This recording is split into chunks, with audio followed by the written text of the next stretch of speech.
one of the issues that you're highlighting, though, I will tell you, is in terms of just cyber stuff, right? How are we protecting ourselves? How are we protecting our businesses? How are we protecting the United States on the cyber attacks that are coming? Whether that be something that's trolling for your information, identity theft, or just being able to get harassing emails in terms of how they're contacting you. It's an enormous issue. We're seeing, obviously, there's 300,000 attacks on our banks each and every day. We know China and Russia out there and tapped into government employees' personal information, but the greatest transfer of wealth has already happened in terms of the theft of intellectual property that has been taken from states, like China and Russia and others, and that is obviously an enormous concern.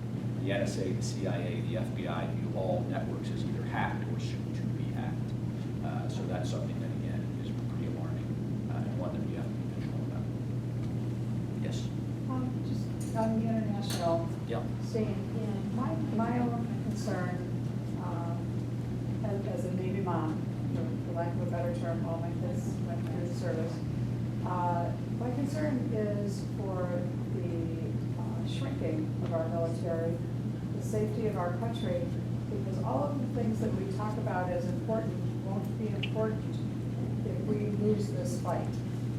So what is the feeling, the underlying feeling in Washington about reducing the size and the power of our military, and how effective are we going to be? With regard to the military, it's a huge concern for folks in Washington, certainly those that are on the defense committees and those that are not on the defense committees, as we're looking at a force reduction that's going back to basically levels of post-World War I. We're going to have the smallest Navy fleet that we've had since about that time. Our Air Force fleet, again, is down. The number of soldiers and sailors that we have, again, those numbers are coming down as well. So it's an enormous concern, especially as we look at the midst that we are in the midst of a war on terror. And we do need to make sure, as we have incidents that are happening all over the globe, we are making sure that we're protecting our citizens here. And frankly, our military is one of those things that I believe is an enormous opportunity for us to be able to have a deterrent effect to make sure that we're minimizing the issues that are going on abroad. So it's an enormous concern, especially when you look at sequestration and where those dollars are. So again, that's impacting the non-defense side and the defense side. So there are people that are looking at it, and it's a huge concern. Yes, sir. The administration's opposition to Keystone, as I understand it, is environmental concerns. The alternative is that we're shipping that crude over rail lines through our communities. It seems like that argument doesn't make much sense. Right. I mean, what we saw in Canada is not something we would want to have that here. Is there a future for Keystone? Well, I would like to think, if those in here, the questions about Keystone, I would like to think that there is a future for Keystone, and I agree with you. So I have been a proponent of the Keystone Pipeline, and again, I look at it as, this is about at least 20,000 jobs. We're talking about more energy that's going to be coming into the United States. The environmental argument, it would be one thing if we didn't build the pipeline, would they not pump the oil? But they're pumping the oil, and therefore they're putting it on trucks, and they're putting it on rail. Or if you're thinking about it, they could send it over to the West Coast and put it on a barge and send it to China if we chose not to bring it to the United States. The safest way to transport this oil is in pipelines. That's the safest way to do it, without question. And nobody should have an issue with regard to that. And you know what? This isn't the only pipeline we're talking about. We have lots of pipelines around the United States. So for me, I think it's actually better for our environment to put it in a pipeline than stick it on a truck or on the rail. Obviously, we're looking from a safety perspective. I had conversations with Brett and other mayors about, hey, look, we need to know what's rolling through our communities, right? Because it's a safety and security issue for them and for all of us. So if indeed there was an accident, we need to know, the first responders need to know, hey, what's on that train? So we know that we've had some of these issues. So for myself, not only for an economic perspective in terms of costs of overall oil, but an environmental perspective and for a jobs perspective, I think it's the right thing to do. And again, this is something that was bipartisan, right? This is not a partisan issue. Enough passed the House, passed the Senate, the President unfortunately vetoed it. But I do think that there is a future for it. More local issue, how about Route 53? How about Route 53? Now, we've been talking about Route 53 since 1960, what? Two? A long time. And so I hope people have had an opportunity to weigh in. If you haven't had an opportunity to weigh in yet, We've this all is your weighed in, I chance. think. This is your chance to weigh in. And again, I think as you look at some of the environmental concerns that people had and others, this is what some people are pointing to as a model to say, okay, looks like it should happen. I would like to see, I'm a big proponent of infrastructure, would like to see the infrastructure happen. Have had conversations with other local folks in terms of safety, okay? In terms of how are we actually moving people around? Because when they get to the end now, they're darting through the communities, neighborhoods for people to get home. So I would like to see the extension of Route 53 happen.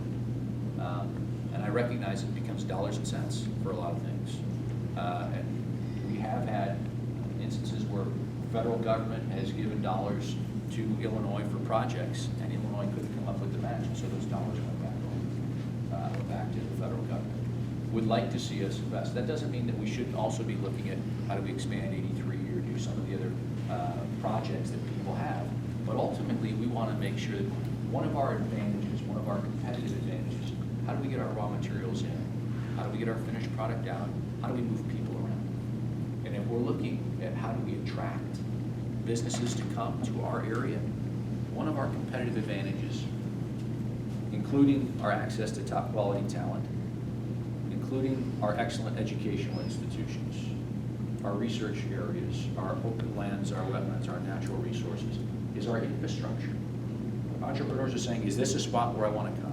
Yes, we've got the culture as well with the city of Chicago. We just have to have that business-friendly environment. So as we look at that investment in our infrastructure, we're talking about how do we grow our communities? How do we grow that economic development? Really very, very important for us. If you've got a crumbling infrastructure and not much infrastructure to speak of, it'll be a sign of the economy, of the local economy there. So I would like to see it happen. Yes? Where are you on GMOs? Where am I in GMOs in terms of labeling the GMOs? Where's your level of support for what's going on in DC in terms of the labels and regulation? Just curious. We have had a big... Not education. Yeah, not education. There has been some bills that have been passed because they were trying to label stuff from Canada that would have ended up costing us a significant amount of resources, billions of dollar range. So I was not supportive of that in terms of the labeling. I think that for companies, the people that want to label their products, I think that there is a market for that. And so I go back and forth. I'm not really as big a fan of mandatory labeling on things as long as it's safe. But if people think that it's going to be a competitive advantage for them to be able to label stuff on a package, saying, I'm looking for those types of things, and therefore, if it's labeled, I'm going to purchase that product, I think there's a big market for that out there. And so I would encourage people to take that route. Yes, sir. Fire away. I have 5 30-year-olds as children. Wow. And, well, from 30 to 37. Okay, all right. I thought you said 5 30-year-olds. That's a lot of 30-year-olds. They're all advancing. Sure. And we have political conversations because they think I'm like John Birch. We have some conversations. The overwhelming majority of those conversations and talking to them about that age group is Yeah. happening. Yeah. Nothing's going to change in Washington. It hasn't since I've been able to vote. It's not going to change again. Yeah. Is there any sort of effort to, I don't know how you change that, but it's very concerning. I think most of us would Sure. say we're passionate about what we're passionate about because of our kids. We're worried about the future. We're going to be gone. They're going to have to live with all this crap. So it's pretty concerning. Well, it's very concerning. So let me just tell you, people oftentimes they ask, why in the world would you ever want to run for Congress? Second time around, even more so. But look, you don't even have the excuse that you don't know what it's like, right? I mean, what in the world are you doing? Well, as we look at what's going on, right? And the question that I ask oftentimes, and let me just ask all of you, because I think it may be interesting for you all to see. How many of you have lived a better quality of life than your parents or grandparents? It's a participatory part, this is where you can kind of raise your hand. How many of you think that your children or grandchildren will live a better quality of life than you? A couple of optimists. You looking around the room? Until every single hand in the room can go up, we've got work to do. Right? I refuse to be the first generation that leaves the country worse than the one I received from my parents. I told you I have a business. Right? I run a business. It's been around for 155 years. I don't need the job, but this is critically important, that we have people that are willing to come to Washington, to roll up their sleeves, and work together to actually make some of those incremental changes. Are you able to turn it around, tomorrow? No. Are we going to actually do something that enables us to be able to take some of those steps? Absolutely. It's the only reason I do it. Right? Because tomorrow has to be a brighter day. I am a glass half full person. I believe that tomorrow is going to be a better day. I believe in American exceptionalism. I refuse to believe that we're one of the pack. It's not the case. Others that believe that, we can have a conversation and a disagreement about it. But I do believe in American exceptionalism. And frankly, for the conversation with the 30-somethings, right, we need to have a conversation, and frankly, we need to let them know about what's happening, not just here, but around the world, and why we are the envy of the globe, and why, we live in the greatest nation on the face of the earth, the freest nation. And are there things that we can improve? Absolutely. And you know what? We need their help. Right? We need their help. We think about this from a very local perspective.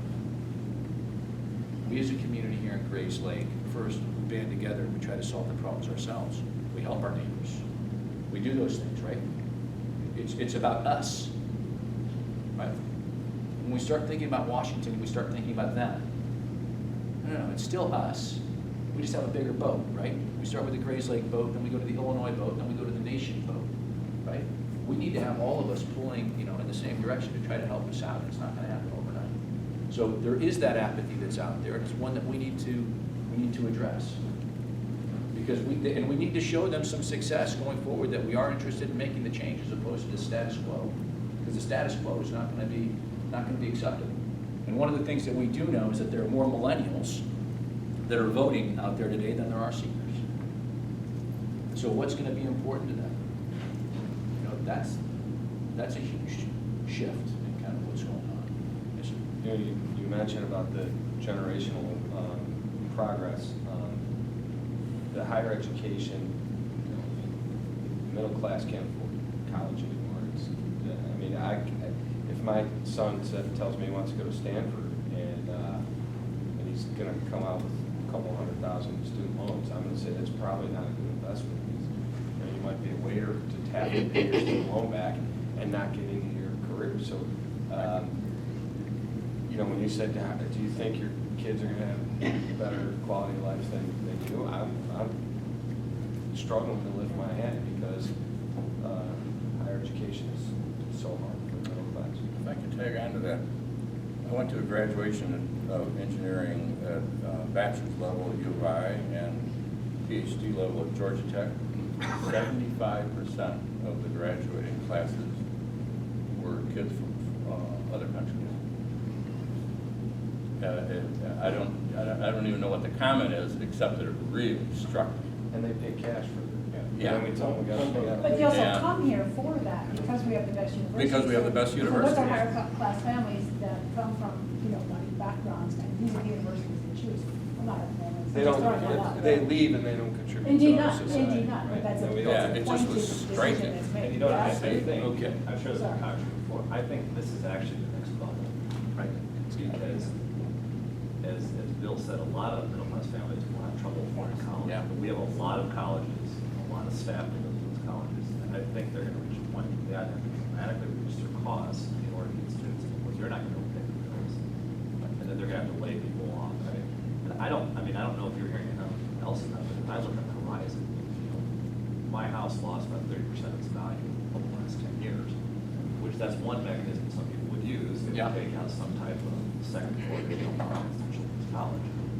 That's not available to some people. So I think what Bill's saying is true. And I know from the industry I work in, which is a high-tech industry, we do have a lot of people from other countries that attend to college. And to stay, and they're working in the pharmaceutical industry elsewhere. Well, so we're importing our college students, but I don't know that we can import enough to keep up with the rising costs. And so I think that's the next thing. I don't know if Congress is hearing about it or thinking about it. Hearing about it, we hear about it every day, right? When I talk about what's keeping people up at night, it's oftentimes a question that I ask. How am I gonna afford college, for my children is certainly one of the top things people talk about. So yes, it's jobs in the economy, part of that economy thing is how am I gonna pay for college? But it's, then national security, but college is one of those deals. And when I told you about people sitting around their kitchen table worried that they're falling behind, that's one of those things. So it's not uncommon. When I talk to high schools, I'll go in and talk to high school classes. Literally the first question out of their mouth is, how am I gonna pay for college? How are we able to afford it?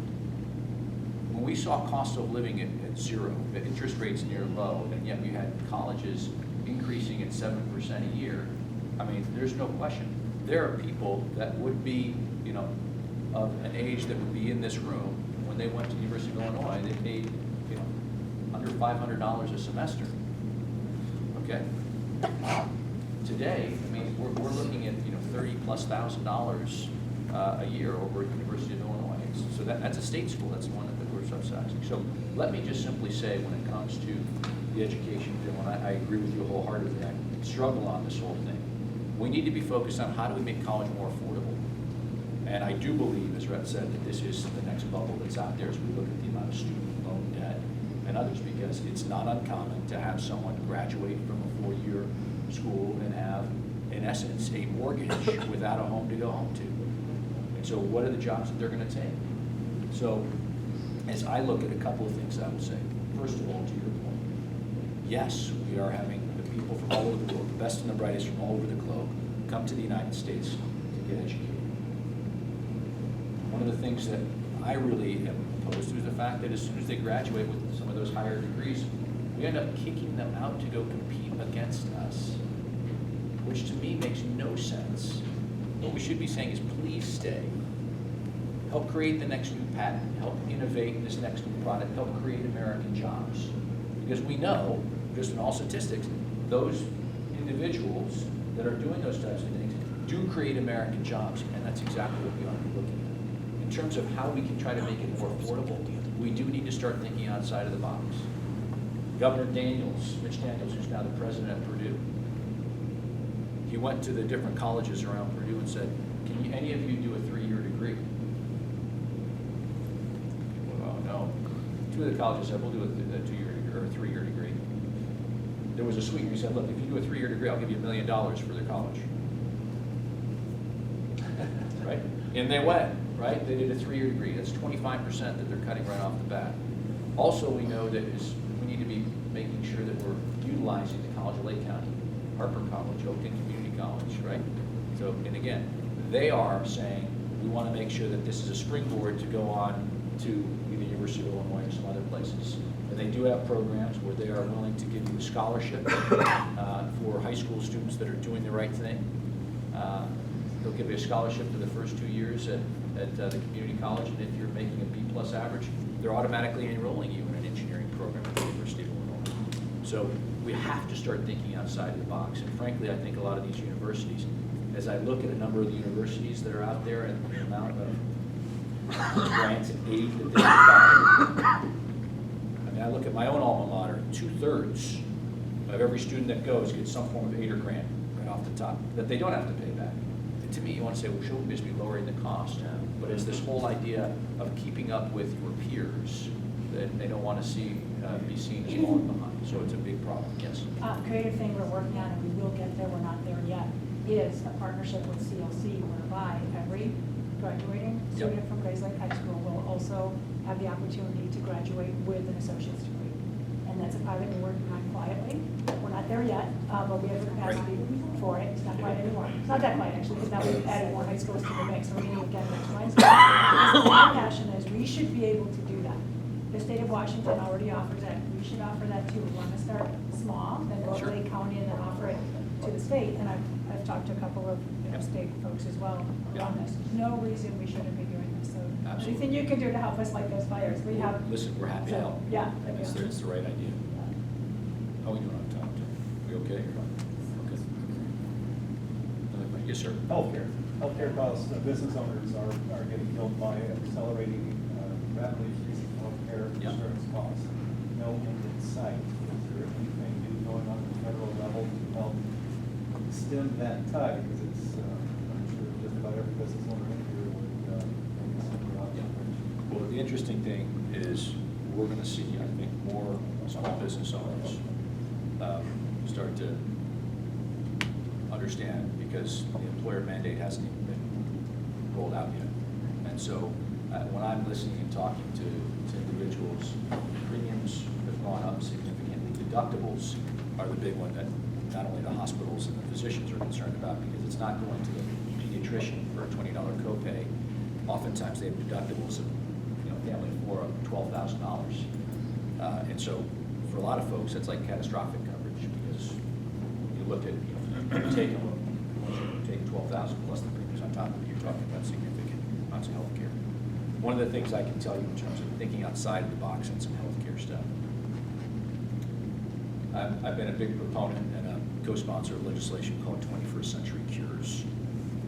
Now, 21st Century Cures is really talking about how do we enable the NIH and others to be able to have the resources to be able to try to crack the code on things like diabetes, Alzheimer's, Parkinson's, and yes, even cancer.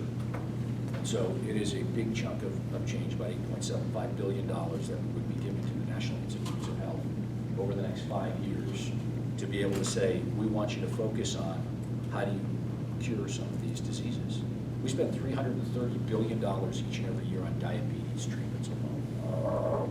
Could we put those dollars into something else to help drive the cost of healthcare down? There's no question in my mind, as we look at the rising costs of healthcare, we need to be focused on how do we make it more affordable for people.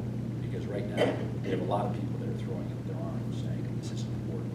We're seeing communities, and I'm sorry that Red just took off, we're seeing communities that are being impacted because the municipal employees. I've talked to some that are saying, look, we're going to see an increase of $1 million on our health care. That, frankly, where is that money coming from? Yeah. Absolutely. I mean, the cost of the police force isn't going down. The cost of the fire department's not going down. The cost of the schools, last I checked, wasn't going down. So when it comes to that, they're going to have to come back to the taxpayers and say, we're going to need more. And so these are some of the things that, again, there's no silver bullet out there. But I do think as we look at going forward, I certainly am a proponent of trying to have more consumer-driven care. When you go ask a physician how much does it cost to get a knee replaced, or how much does it cost for me to do this, the general answer for most of them is, I have no idea. That's not their concern. Their concern is treating the patient. I treat you, somebody else is dealing with that. You ask the hospital the same question, how much is it going to cost? They have no idea. There was a study that was done up in Wisconsin talking about a knee replacement. And in hospital A, it was $57,000 to get a knee replacement. In hospital B, which was 3 miles down the road, 3 miles, was $38,000. Now, we associate better outcomes with the hospital for $57,000, right? They must have better technology, better equipment, maybe they've got more experienced staff. The hospital with the better outcomes was the hospital for $38,000. Well, shouldn't we know that ahead of time? Shouldn't we be able to steer people to the hospital that has better outcomes, that's lower cost? And guess what's going to happen to the hospital that's doing it for $57,000? Prices are going to come down, or they're going to get out of the knee replacement business, right? Those are just kind of natural market forces that, frankly, we need to make sure, as we look at more consumer-driven care and making sure people understand what those costs are, that they're able to do those things. So it is an enormous concern. It's a concern for almost every business that I have an opportunity to see. I can tell you my own business, even before what's been going on with the Affordable Care Act, we had insurance rates that would rise 44% a given year, 37%, 22%. And these are things that, again, no cancer battles, no long-term issues. Yes, we have an aging population that I work with, in the pest control business, but I view that as a competitive advantage, right? You're seeing the same person. They've got a base of knowledge. They've been doing it for a long time, and that's a positive from my perspective. So this is something that we're going to hear more about. Obviously, we need a lot of people to help weigh in terms of how do we make sure we keep the costs down. One of the things that I can tell you in terms of trying to keep costs down as we look at Medicare is a Medicare Common Access Card.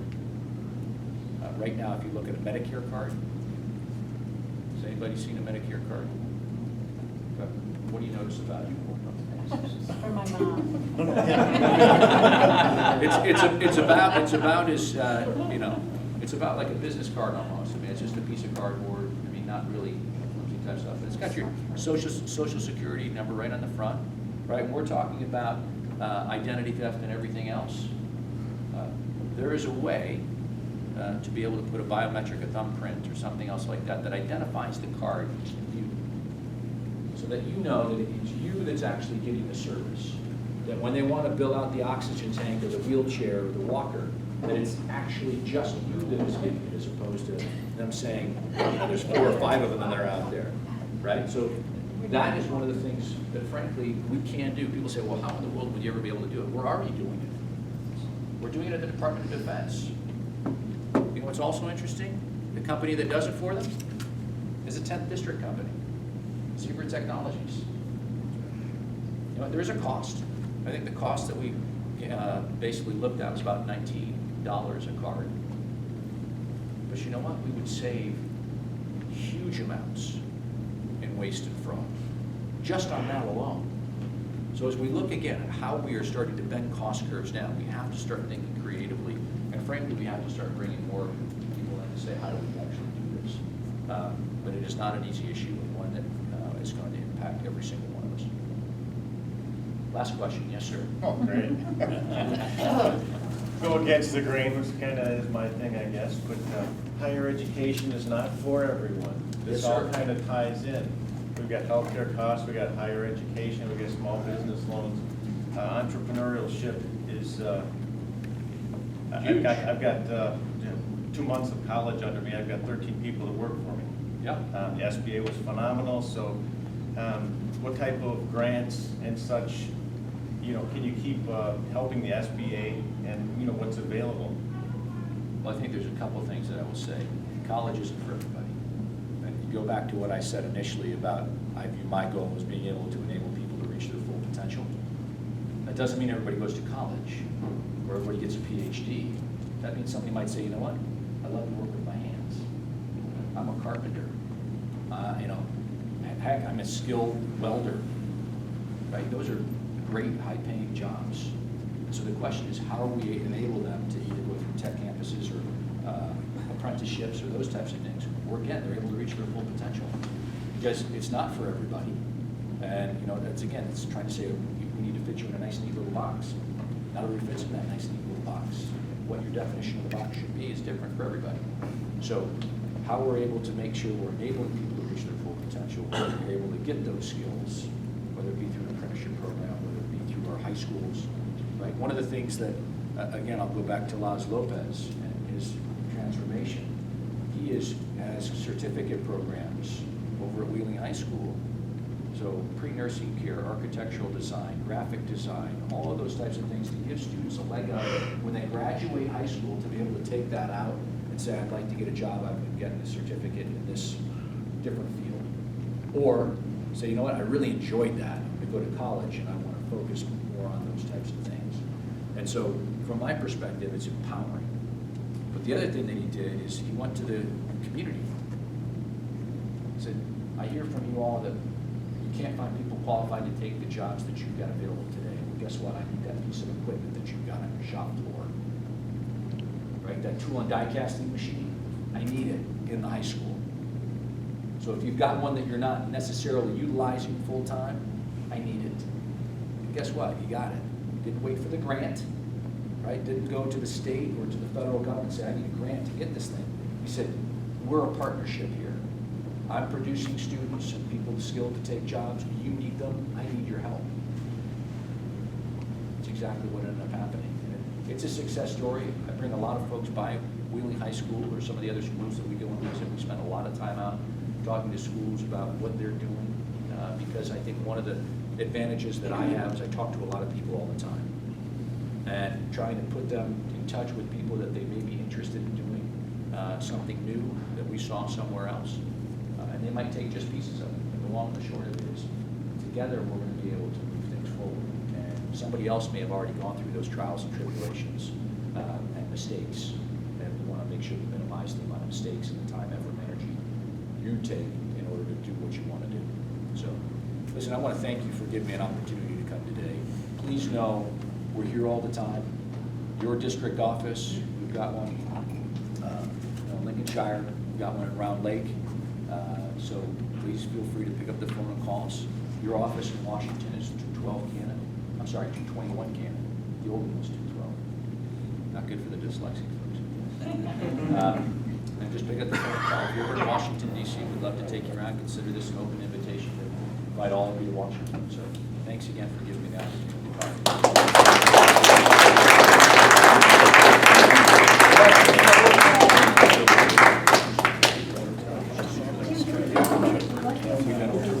Sorry. No worries. No, I've seen it here. Just drive by.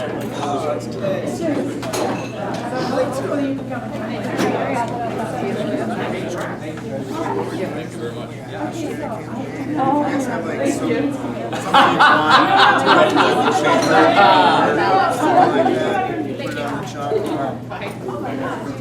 Good to see you guys. Take care. Yeah, he's probably. Thank you.